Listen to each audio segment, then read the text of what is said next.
বলছে তাহলে কি করতে হবে? বলছে 5,000 টাকা লাগবে। আর এ কথাও শুনে রেখে দাও, 1 সপ্তাহের মধ্যে যদি ভূত যদি না তাড়াও, এই গ্রামে 4 জন লোক মারা যাবে। তার মধ্যে একজন ধনী লোক মরবে আর একজন মোড়ল মরবে গ্রামের। আর মোড়ল ভাবছে আমি যদি মরে যাই, আবার ধনী লোকটা ভাবছে আমি ধনী লোক, আমি যদি মরে যাই তাহলে তো বিপদ হয়ে যাবে, মারাত্মক বিপদ। তখন ধনী লোকটা মোড়লকে বলছে, মোড়ল যত টাকা লাগে লাগ, ওকে বলে দেন তাবিজ করে দিতে। তাও 5,000 টাকা নিয়েছে। বলছে তাবিজ 3 দিনের মধ্যে ভূত পালাবে। 3 দিন পরে বালতি ফেলে আবার দেখবে। পিতা মাতা কত দয়ার জিনিস, কত ভালোবাসার জিনিস, সেটা আপনাকে আমি বোঝাচ্ছি। তাহলে 3 দিন চলে গেল, আবার বালতিটা ফেলা হয়েছে, বালতি আবার কেটে গেছে। তা আবার ওই রোজার কাছে কাছে গিয়ে বলছে, বাবা কই যে তাবিজ দিলে বালতি আবার কেটে গেল। তখন বলছে আচ্ছা দাঁড়াও দাঁড়াও, আজকে আবার দিচ্ছে, আবার 2 দিন পরে বালতি ফেলে দেয়। তাবিজ দিয়েছে, আবার 2 দিন পরে বালতি ফেলছে, একই কেস। এরা তখন বিরক্ত হয়ে বলছে এ রোজা মনে হয় ভালো না, অন্য একজনের কাছে যেতে হবে। অন্য একজনের কাছে গিয়ে সে বলছে, কে বলেছে দক্ষিণ আফ্রিকার ভূত? এ তো ফ্রান্সের। দক্ষিণ আফ্রিকা না, তো ফ্রান্সের লোক। বলছে উনি আরো খাতারনাক। বলছে কি করতে হবে? বলছে 20,000 টাকা লাগবে, 3 দিনের মধ্যে ভূত পালাবে, তাছাড়া গ্রামের লোক মরে যাবে। মানে চিটিংবাজদের এক্সট্রা বুদ্ধি থাকে, বুঝলেন না? এখন ভালো কথা, ঠিক এরকম ভাবে দিয়েছে, আবার 20,000 টাকা গ্রামের চাঁদাটা তুলে দিয়েছে। 3 দিন পরে বালতি দিয়ে দেখছে আবার ফের কেটে যাচ্ছে। তখন মোড়ল বিরক্ত হয়ে বলছে, তো তাবিজের 12টা বাজাবো, আমি নামবো দেখি এর ভিতরে কে আছে, একবার দেখবো। তা গ্রামের মোড়ল ওর ভীতু লোক, তা গ্রামে একটা মিটিং ডেকে বলছে, এই কুয়োর ভিতরে কেউ কিছু নামতে পারবে? ভূত আছে বলছে দক্ষিণ আফ্রিকার, ওকে ধরা লাগবে। আচ্ছা বলুন দেখি, এইরকম ঘটনা যদি ঘটে আপনি নামতে পারবেন? হ্যাঁ পারবেন? জীবনেও পারবেন না।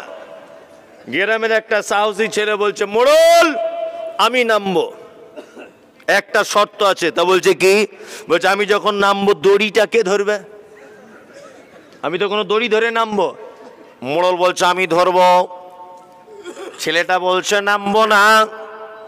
ধনী লোকটা বলছে আমি নামবো, আমি ধরবো। বলছে তাও আমি নামবো না। গ্রামের আরো 20 জন যুবকরা বলছে আমরা তোর দড়ি ধরবো, তুই নেমে যা। বলছে তাও নামবো না। মোড়ল বলছে বল তোর শর্তটা কি, কে দড়ি ধরলে তুই নামবি, তার নামটা একবার বল। বলছে আমার আব্বার বয়স 60 বছর আর আমার মায়ের বয়স 55 বছর। আমার আব্বা মা যদি এই দড়িটা যদি ধরে তাহলে আমি নামবো, তাছাড়া নামবো না। মোড়ল বলছে তাই, চল তোর বাপের কাছে চল। ওর বাপের কাছে গেল, গিয়ে বলছে ফটিক ভাই একটা কথা বলবো। কি বলো? বলছে গ্রামের স্বার্থে একটু তোমার বেটাকে পারমিশন দাও, আর তুমি শুধু দড়িটা এমনি হাত দিয়ে থাকবে, আমরাই শক্তি দিয়ে ধরে রাখবো, কোনো টেনশন নেই। আর ওর মাকে বলছে খালা তুমি একটু চলো, তাছাড়া তোমার বেটা নামবে না। বুঝলেন না? দুজনাই খুব বয়স্ক মানুষ। এখন গ্রামের মোড়ল আরো 20 জন যুবক ছিল, আর ওর আব্বা মা 2 জন দড়িটা ধরেছে। আল্লাহু আকবার। দড়িটা ধরার পরে আস্তে আস্তে করে যুবক ছেলেটা নিচে নামলো। নিচে নেমেই চিল্লাচ্ছে, ভিতরে বলছে মাল ধরে ফেলেছি, মাল ধরে ফেলেছি। এরা মোড়ল তখন ভাবছে তাহলে সে আফ্রিকার ভূতটা হবে হয়তো। আসলে ঘটনা কিছু নেই, একটা বানর কারুর চালে ঝাপটাপ দিতে গিয়ে কুয়োর ভিতরে পড়ে গেছে। আর এরা যতবার বালতি দিয়েছে বাঁদরটা বালতিতে বসে দড়িটা কেটেছে। এটা আর কি গল্প। এখন ও যখন চিল্লামিল্লি করছে উপর থেকে, তখন ওই মোড়ল লাইট মেরে দেখছে কঠিন ব্যাপার, সত্যি মাল আসছে। মোড়ল দড়ি ছেড়ে মাঠে মাঠে ছুটছে। আমাকে খেতে পারে তাহলে? বুঝলেন না? যত যুবক ছেলে ছিল সবাই দড়ি ছেড়ে দিয়ে পালিয়ে গেল।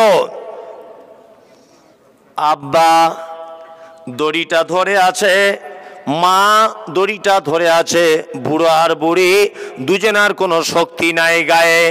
একজন দাঁত দিয়ে ধরেছে আর একজন পা দিয়ে ধরেছে। 1 ঘন্টা যাবত ধরে রয়েছে। বেটা আস্তে আস্তে করে উঠছে। ধরে নেন এটা গল্প, 1 ঘন্টা ধরে নেন টাইম লাগলো কুয়ো থেকে উঠতে। 1 ঘন্টা পরে উঠে দেখেছে মোড়ল নাই, গ্রামের যুবক ছেলেরা নাই, কেউ নাই এখানে, শুধু আব্বার মা দুজনা দড়িটা ধরে রয়েছে। মোড়ল এখন চলে এলো, গ্রামের আরো যুবকেরা চলে এলো। ঘটনা কি? দেখছে এসে একটা বুড়ো বাঁদর।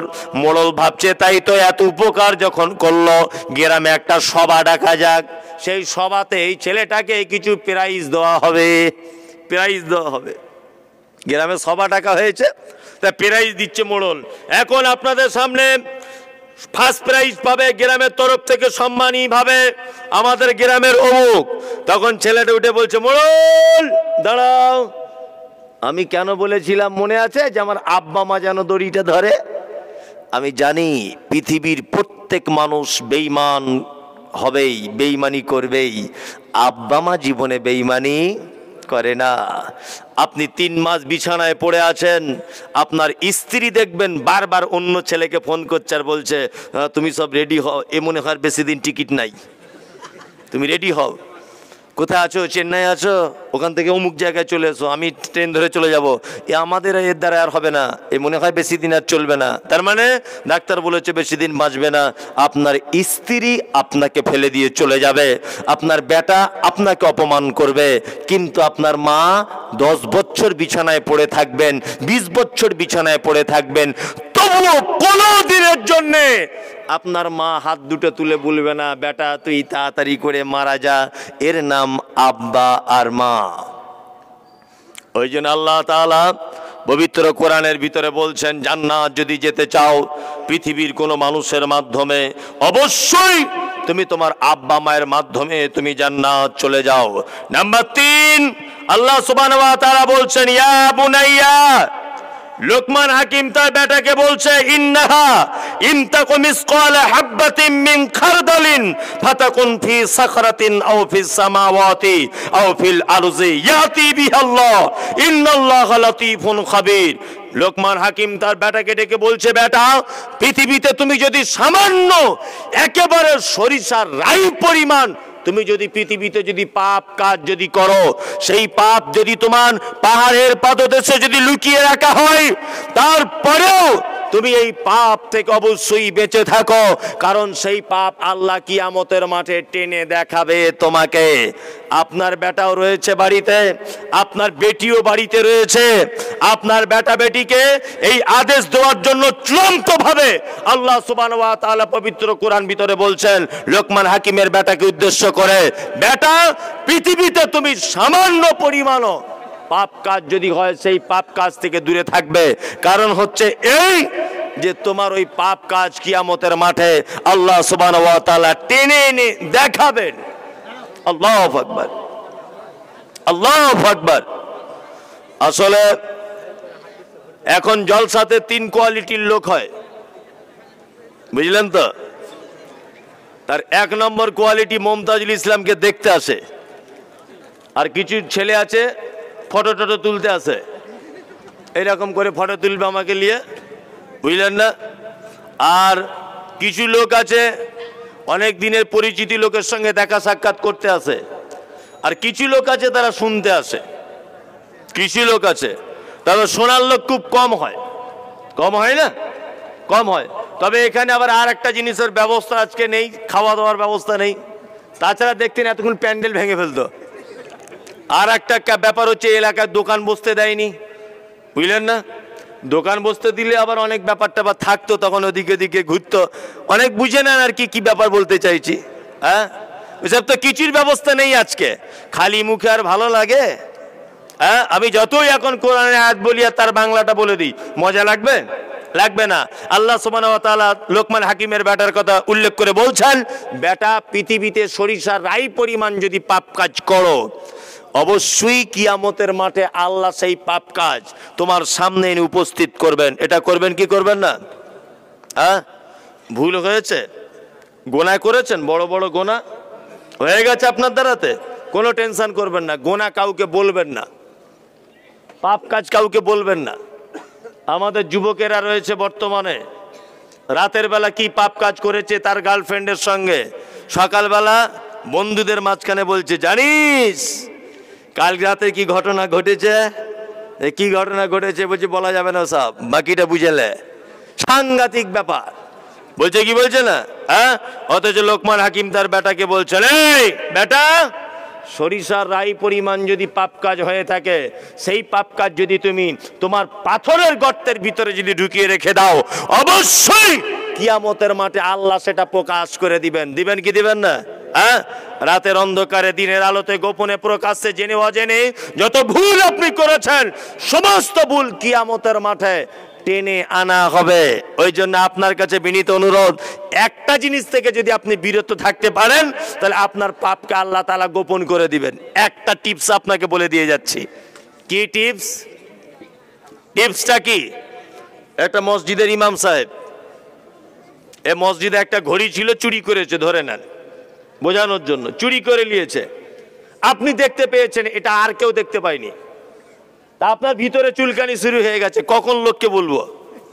চায়ের দোকানে বসি, সাথে সাথে কোনো কথা নেই, আমাদের ইমাম সাহেব শুনেছিস, তাহলে এত বেতন দিই, এত ভালো যত্ন করে রাখি, দেখ না মসজিদে ঘড়িটা ছিল, ব্যাগে করে নিয়ে ঘর পালিয়ে গেছে। আপনি যদি এই ঘড়ির ব্যাপারটা লুকিয়ে রাখতে পারতেন তাহলে আপনারও যে অনেক লাল কালির দাগ রয়েছে যেগুলো পৃথিবীর কেউ জানে না আল্লাহ ছাড়া, আপনি যদি একটা যদি গোপন করে রাখতেন অবশ্যই আল্লাহ আপনারটা গোপন করে রাখতো। আপনি তো দোকানে 5টা লোকের সামনে বলেছেন, আল্লাহ কিয়ামতের মাঠে লক্ষ কোটি মানুষের সামনে আপনাকে ডেকে অপমান করবেন। এই দেখো, আমরা আমাদের বেটাদেরকে গোনা থেকে ইনশাল্লাহ বাঁচাবার জন্য ওসিয়াত করবে ইনশাল্লাহ। ইনশাল্লাহ। কেমন ওসিয়াত করবেন?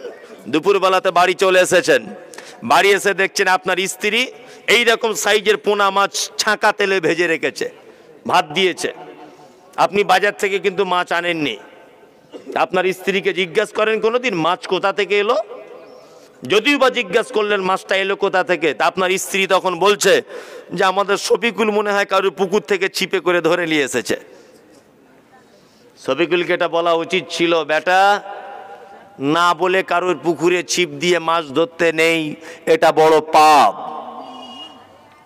কি বললাম বুঝলেন? এটা আপনার বেটাকে বলে দিতে হবে। আপনার বেটাকে জাহান্নামের আগুন থেকে বাঁচাবার জন্য এটা উপদেশ দিচ্ছেন আল্লাহ। পৃথিবীতে যত ছোট পাপী হোক বড় পাপী হোক, অবশ্যই তোমার বেটাকে তুমি তোমার পাপ থেকে বাঁচানোর জন্য ওসিয়াত করবে বারবার। আল্লাহ তাআলা বলছেন যে খায়রান ইয়ারা শাররান ইয়ারা, পৃথিবীতে ভালো কাজ যদি করো কিয়ামতের মাঠে দেখানো হবে। পৃথিবীতে যদি তুমি যারা পরিমাণ খারাপ কাজ করো অবশ্যই কিয়ামতের মাঠে সেটাকে দেখিয়ে দেওয়া হবে। বিনীত অনুরোধ আপনাদের কাছে, আমি এবার আপনাদেরকে 2-4টে ভালো কাজ আর 2-4টে খারাপ কাজ থেকে নিষেধ করে দিয়ে বক্তব্য শেষ করে দিচ্ছি। একটা ভালো কাজের কথা বলে দিচ্ছি, ইনশাল্লাহ আজকে থেকে আমল করব। ইনশাল্লাহ আজকে থেকে আমল করব তো মানতে পেরে যাবেন ইনশাল্লাহ? ইনশাল্লাহ বলার সাংঘাতিক ব্যাপার। ইনশাল্লাহ বলা মিছে কথা বলা সমান। সব জলসাতেই ইনশাল্লাহ বলেন, কটা মানতে পারেন? মানতে পেরেছেন? চলুন সর্বপ্রথম বলা যাক, জান্নাত যেতে হবে আমাদের সবাই। জান্নাত যেতে হবে না? হবে। জান্নাত যাবার একটা আমল বলে দিই। আল্লাহর নবীর কাছে একটা ছেলে এসেছে, ছেলেটা কনভার্ট মুসলমান, নতুন ঈমান নিয়ে এসেছে। আল্লাহর নবীকে বলছেন, আল্লাহর নবী গো, আমি জান্নাত যেতে চাই, আপনি দয়া করে আমাকে জান্নাতে যাবার আমল বলে দেন। আল্লাহর নবী বলছেন, তা'বুদুল্লাহ, তুমি আল্লাহর ইবাদত করো, আল্লাহর গোলামি করো। সর্বপ্রথম কি করতে হবে? আল্লাহর গোলামি। ইবাদত কার করতে হবে? আল্লাহর। ইবাদত বলতে আমরা কি বুঝি?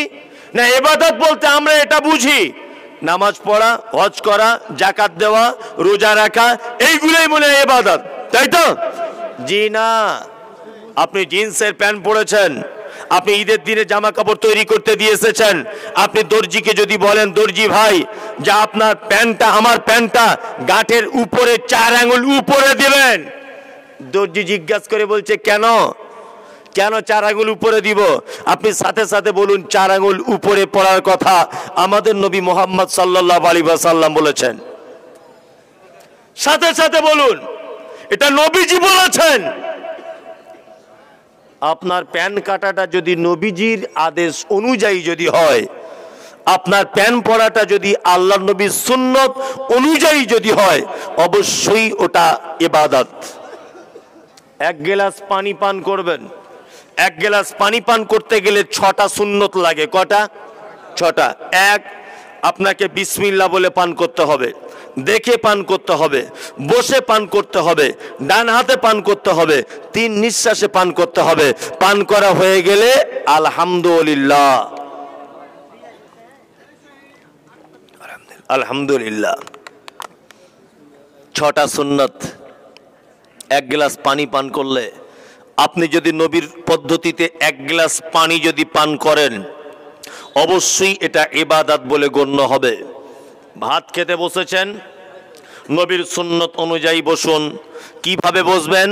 একটা ঠ্যাং তুলে বসুন, একটা ঠ্যাং বিছিয়ে দেন, প্রয়োজনে 2টো ঠ্যাং তুলে বসুন, আর 3টে আঙুলে করে খাবার চেষ্টা করবেন। সব আঙুল প্রয়োজনে ব্যবহার করতে পারেন, 3টে আঙুল দিয়ে ব্যবহার করার চেষ্টা করবেন, এটা উত্তম হবে। মাঝে সাঝে করে খাবেন, চিবিয়ে চিবিয়ে আলহামদুলিল্লাহ আলহামদুলিল্লাহ বলবেন।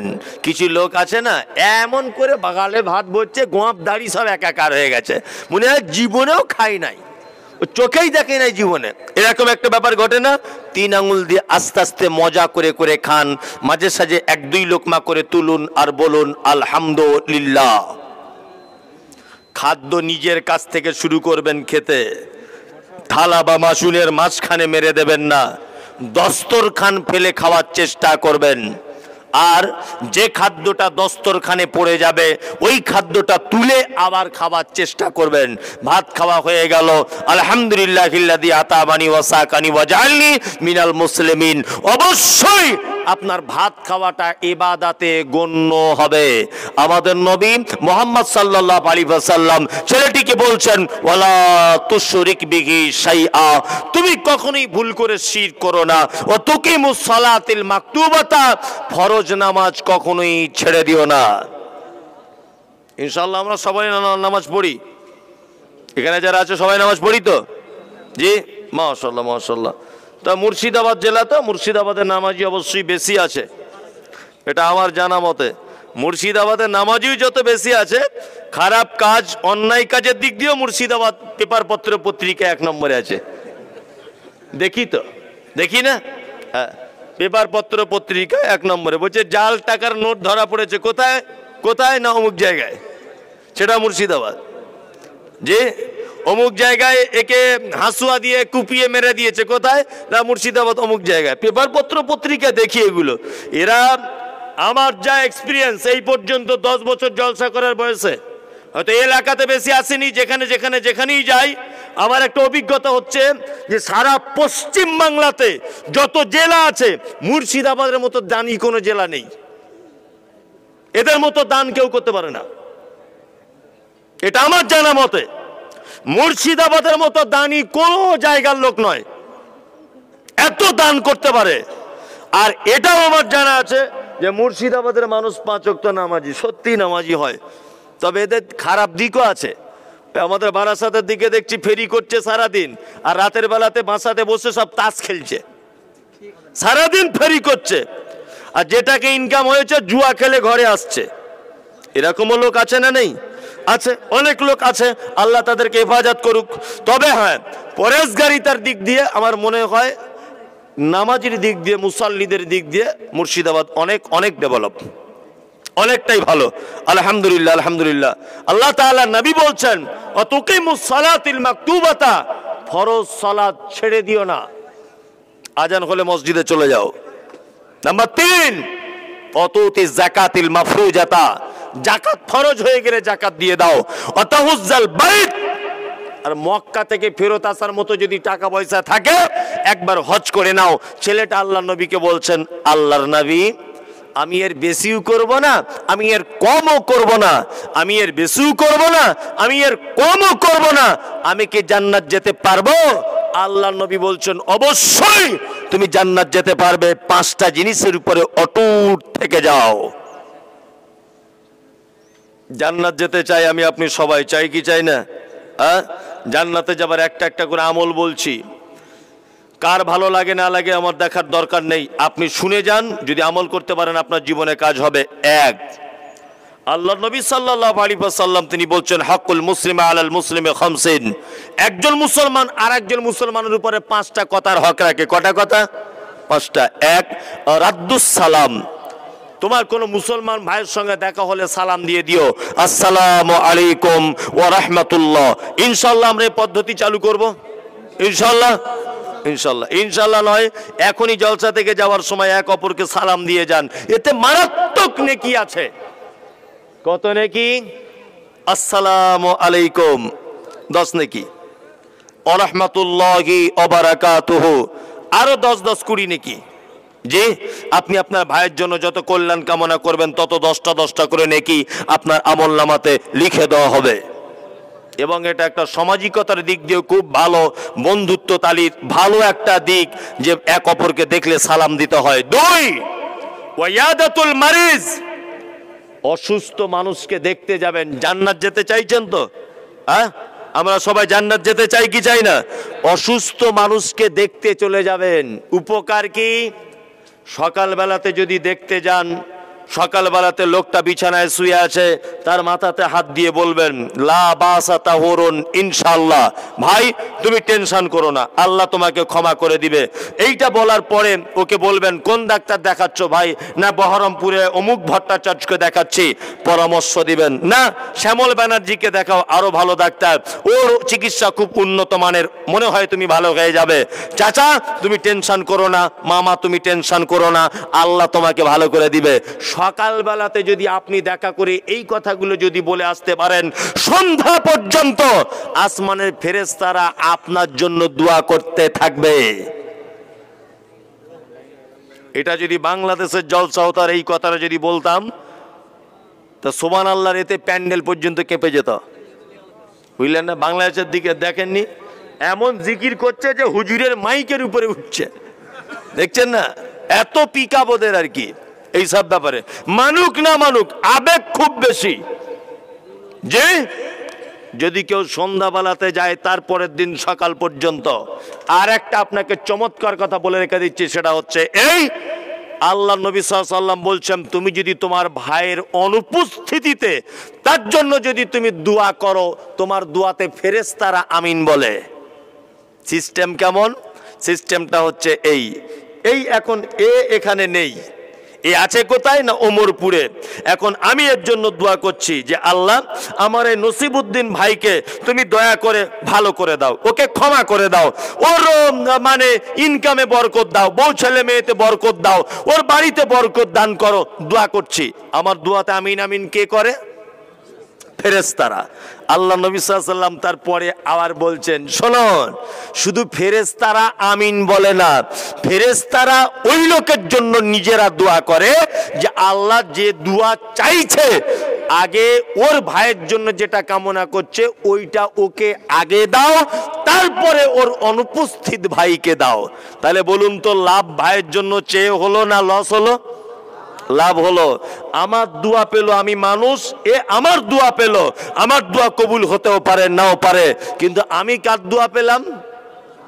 ফেরেশতার দোয়া পেয়ে গেলাম। তার মানে আপনি আপনার ভাইয়ের জন্য দোয়া করবেন। নাম্বার 3 ওয়া ইত্তিবাউজ জানায়েজে, পাড়ায় যদি কেউ মারা যায় জানাজার সালাত আদায় করতে চলে যাবেন। জান্নাতে যাবার আমল বলে দিচ্ছি, জানাজার সালাত, জানাজার নামাজ শুধু যদি পড়েন একটা উহুদ পাহাড়ের সমান নেকি পাবেন। 2 যদি মাটিটা দিয়ে আপনি চলে আসেন আর একটা উহুদ পাহাড়ের সমান নেকি পাবেন।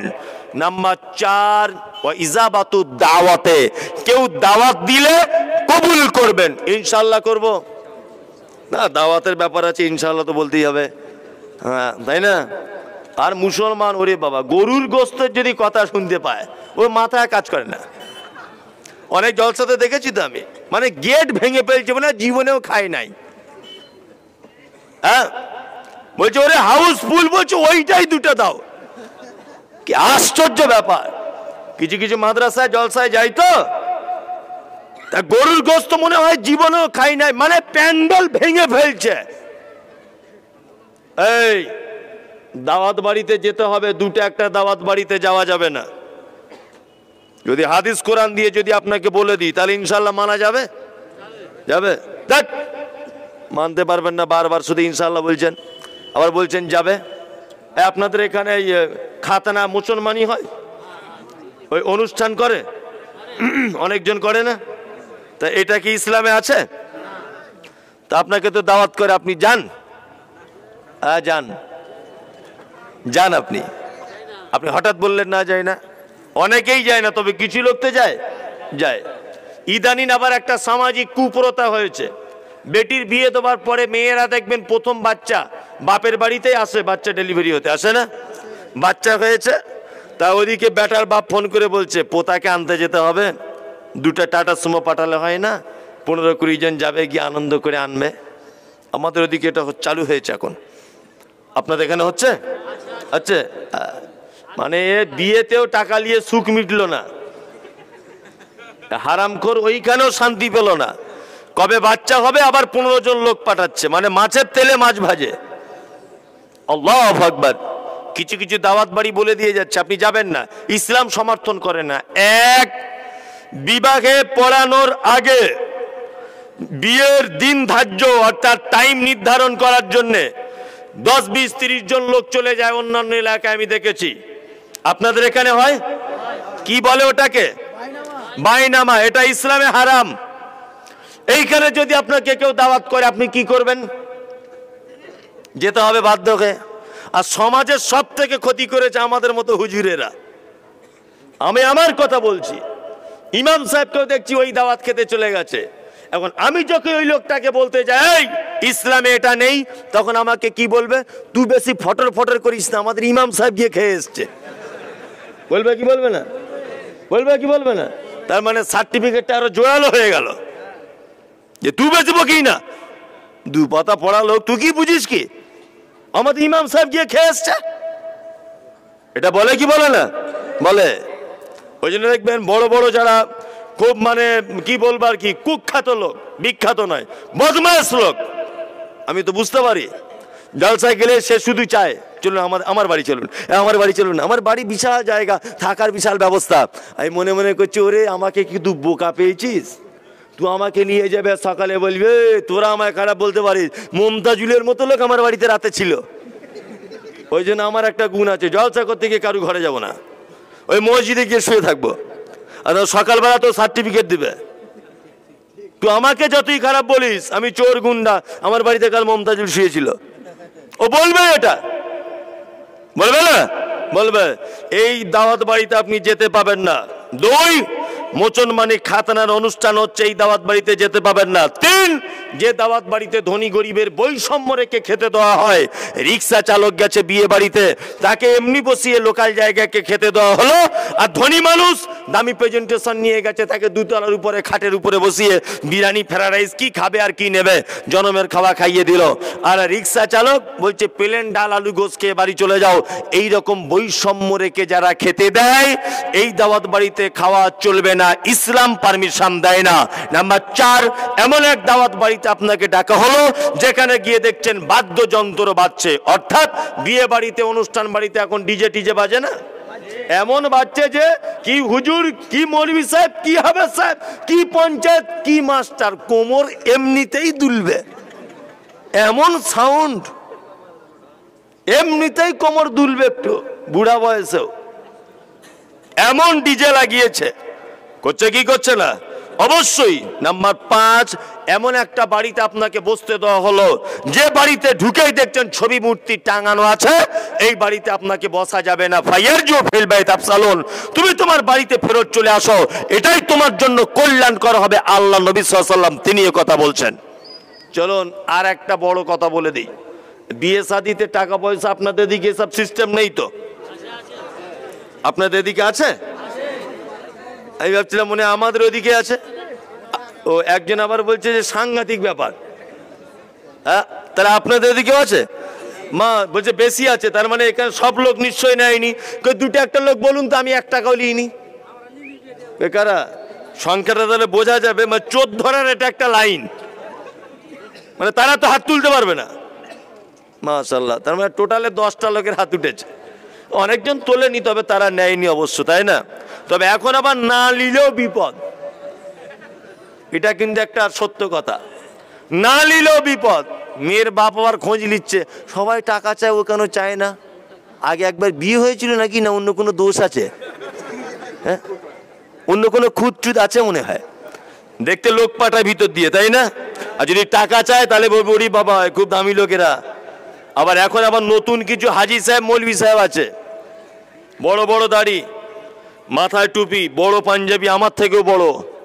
সৌদি আরবে গিয়েছিল, সস্তার বড় পাঞ্জাবি এনেছে কিনে নিয়ে এইখানে এসে ঘুরছে তসবি নিয়ে।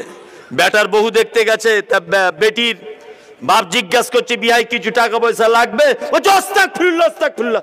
কি কথা বলছো ভাই তুমি? 3 বার হজ করে এসছি আমি, তুমি আমাকে টাকার কথা বলছো? আস্তাগফিরুল্লাহ, কি কথা বলছো? বলছে আমি জানি না, যা জানে আমার বড় জামাই জানে। পাক্কা শয়তান, সৌদি আরবের শয়তান, ও দেশের নয়। কি বলছি বুঝতে পারছে না? পাক্কা শয়তানে তসবি নিয়ে ঘুরছে। হাজি সাহেব বলছে আমি কিছু জানি না, তো যা জানে বড় জামাই জানে। আর বড় জামাই গিয়ে তখন সেটিং করছে। কি সেটিং? বলছে আমাদের কিছু দাবি দাবা নেই, একটা মোটর সাইকেল দিবেন, আপনার মেয়ে চাপবে, আমার শালা ড্রাইভার হিসেবে থাকবে। না কেমন চালাকিটা দেখুন। আবার বলছে কিছু দাবি দাবা নেই, ওই ছোট শালাটার বিয়ে দিলাম, ওই রাস্তার ধারে 2 কাঠা জমি ছিল ওটা দিয়ে দিয়েছে, 8 টিয়ার গাড়ি আর আলমারি দিয়েছে, একটা বক্স খাট আর 12 ভরি সোনা দিয়েছে। এবার আপনি ভাবুন যদি দেন আপনার মেয়ে সুখে থাকবে, তো তোমার শালার টাকা নেই, বিয়ে কে করতে বলেছে? আল্লাহ নবীর ভাষাতে তো রোজা রাখবে, রোজা রেখে নিজের যৌবনের ক্ষমতা কমিয়ে দিবে, ওকে বিয়ে কে করতে বলেছে? সামাজিক অবস্থা আপনাকে বলছি, শুনে রেখে দেন। একটা লোকের বাড়িতে চোর এসেছে, গরিব মানুষ, 1 সপ্তাহ পরে তার বেটির বিয়ে। হাঁড়ি কুড়ি বিক্রি করে, জমি জায়গা বিক্রি করে 2-3 লাখ টাকা এক জায়গায় করে রেখেছে। চোর এসেছে রাত 12টায়, বাড়িতে কেউ আছো? তা বুড়ো মানুষ বলছে হ্যাঁ বাড়িতে আছি। কারা তোরা? বলছে আমরা যেই হই, বেটির বিয়ে দিবে শুনেছিস নাকি, টাকা পয়সা জমা করেছিস, টাকাগুলো আন। তা লোকটা তখন উঠে চোরেদের পায়ে হাতে ধরে বলছে দেখ বাবা টাকাটা লিস না। চোর কোনোদিন ধর্মের কথা শোনে? বুড়োটা যখন খুব অনুরোধ বিনিরোধ করছে তখন মেরেছে ঠাস করে এক চর, ওই গিয়ে 5 ফুট দূরে গিয়ে পড়েছে। এখন ওর বুড়িটার ঘুম ভেঙে গেছে। বুড়িটা এসে বলছে হ্যাঁ বাপ তোদের বাড়ি কোথা? বলছি বাড়ি যেখানেই হোক 3 লাখ টাকা সন্দুকের ভিতরে আছে, তোদের মেয়ের বিয়ে দেবে বলে এক জায়গা করেছিস, টাকাটা আন না তো তোকেও মারবো বুড়োকে যেমন দিয়েছি। এখন এ ভয়তে কাঁপতে কাঁপতে টাকাটা নিয়ে আর ঘুমন্ত বেটিটাকে তুলে নিয়ে চোরেদের হাতে দিয়ে বলছে নে বাবা টাকাটাও নিয়ে চলে যা, বেটিটাকেও নিয়ে চলে যা, কারণ প্যান্ডেল বায়না দেওয়া হয়েছে, গরু কেনা হয়ে গেছে, মিষ্টির দোকানে বলা হয়ে গেছে, সব কুটুমাত্মীয় স্বজন দাওয়াত করা হয়ে গেছে। এখন যদি টাকাটাই যদি না থাকে বেটির বিয়ে দিব কেমন করে? এক কাজ কর, বেটিটাকে নিয়ে চলে যা। কাঁদো কাঁদো কণ্ঠে বলছে বেটিকে নিয়ে চলে যা, রাস্তাতে কোথাও জবাই করে পাটের জমিতে ফেলে দিবি। চোরেরা তখন বলছে না তোর বেটি নিয়ে যাব না, টাকাটা দে, টাকা নিয়ে চলে যাব, কারণ বেটি নিয়ে গেলে পুলিশের রাস্তাতে আটকিয়ে ফেলবে, আমাদেরকে ধরে ফেলবে। তাহলে চোরেদের একটা বৈশিষ্ট্য হলো চোর শুধু টাকা নিবে, বেটি নিবে না। বর্তমানে বেটার বাপেদের চরিত্র হলো এই, বেটিটাও নিবে আবার টাকাও নিবে। তাহলে বলুন তো দেখি চোর ভালো না বর্তমানে এরা ভালো? কারা? চোর ভালো। চোরেদের কোয়ালিটি আছে, চোর হতে পারে বংশ ভালো। কি বলছি বুঝতে পারছেন না? চোর হতে পারে, ওর বংশ ভালো, কিন্তু ও বেটি নিবে না, শুধু টাকা নিয়ে পালাবে। আরে এত বড় হারামখোর, টাকাও নিবে আবার বেটিও নিবে। বেটিটা লিলো বৌমা করে আনলো, অল্প বয়সের মেয়ে, থালা বাসন মাজতে মাজতে একটা কাঁচের গ্লাস হাত থেকে এইভাবে পড়েছে, ফট করে ফেটে গেছে। শাশুড়ি মিষ্টি করে বলছে বৌমা এর আগে কি কোনোদিন কাঁচের গ্লাস চোখে দেখনি? না তোমার মা বাপেরা ব্যবহার করে না। এটা বেদনাদায়ক কথা না আনন্দদায়ক কথা? বেদনাদায়ক। অথচ নিজের বেটি 50টা গ্লাস ভেঙে অপরের সংসার করতে গেছে। গরিবের মেয়ে 2 তলা বাড়িতে বিয়ে হয়েছে, বারবার 2 তলাতে উঠছে আর নামছে, বারবার আনন্দ